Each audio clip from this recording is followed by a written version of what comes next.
গতকাল আমার বাসায় সেলিব্রিটি মেহমান আসছিল। মেহমানদের জন্য আমি কি কি রান্না বান্নার আয়োজন করেছি সেটা নিয়ে থাকছে আমার এই ছোট্ট ব্লগটি। পুরো ভিডিওটি দেখতে থাকুন, আশা করি আপনাদের কাছেও ভালো লাগবে। আসসালামু আলাইকুম, কেমন আছেন সবাই? তো এখানে মেহমানদের জন্য রান্না বান্নার আয়োজন করা হচ্ছে। প্রথমে আমি যেটা রান্না করব সেটা হচ্ছে গরুর মাংস। প্রথমে গরুর মাংসগুলো পানি ঝরিয়ে একটা পাতিলে নিয়ে নিয়েছি। যে পাতিলে গরুর মাংস রান্না করব সেই পাতিলের মধ্যে আজকে মাংস মাখিয়ে রান্না করব।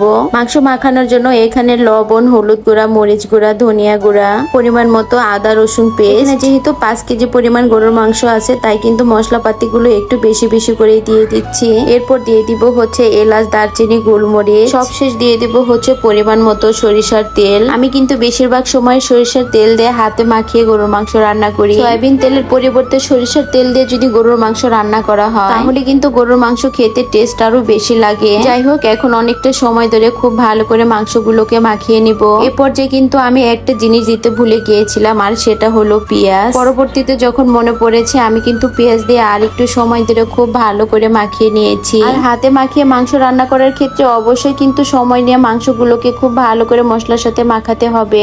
এরপর আমি চুলায় বসে মাংসগুলোকে অনেকটা সময় ধরে খুব ভালো করে কষিয়ে নিয়েছি। এখন দিয়ে দিব হচ্ছে পরিমাণ মতো ঝোলের পানি। কিন্তু গরুর মাংস রান্নার ক্ষেত্রে খুব বেশি পরিমাণ পানি দেই না। বলক আসলে চুলাটা একদম ঢিম করে রেখে দিব। এতে করে কিন্তু মাংসটা অনেক সফট হয় আর অনেক বেশি নরম হয়। এরপর রোস্ট রান্না করার জন্য পেঁয়াজ বেরেস্তা করে নিয়েছি, সাথে মাংসগুলোকে ভেজে নিয়েছি। এখন রোস্টের মশলা কষিয়ে নিচ্ছি।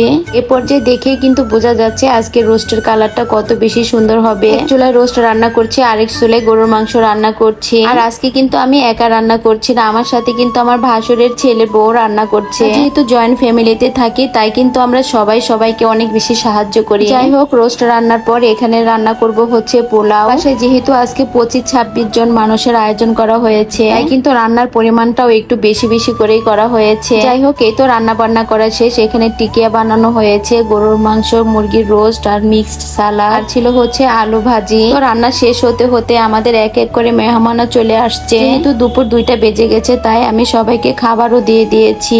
প্রথমে আমার বাবাকে, আমার খালুকে আর বাচ্চাদেরকে খাবার দিয়ে দিয়েছি, কারণ বয়স্ক মানুষ আর বাচ্চাদের কিন্তু ক্ষুধা একটু বেশি লাগে। যাই হোক, খাবার দাবার শেষ করে আমরা বেশ অনেকটা সময় ধরে গল্প করেছি। এরপর রাতের বেলা রাতের খাবার খেয়ে ওরা চলে যাচ্ছে। কোনো একটা ভিডিওতে আমরা শেয়ার করব সারাদিন আমরা কত কত মজা করেছি। আমার চলে যাওয়ার সাথে সাথে আমিও আপনাদের কাছ থেকে বিদায় নিয়ে নিচ্ছি। সবাই ভালো থাকবেন, সুস্থ থাকবেন। আমার ভিডিওটি যদি ভালো লাগে অবশ্যই লাইক, কমেন্ট এবং শেয়ার করে পাশে থাকবেন। আল্লাহ হাফেজ।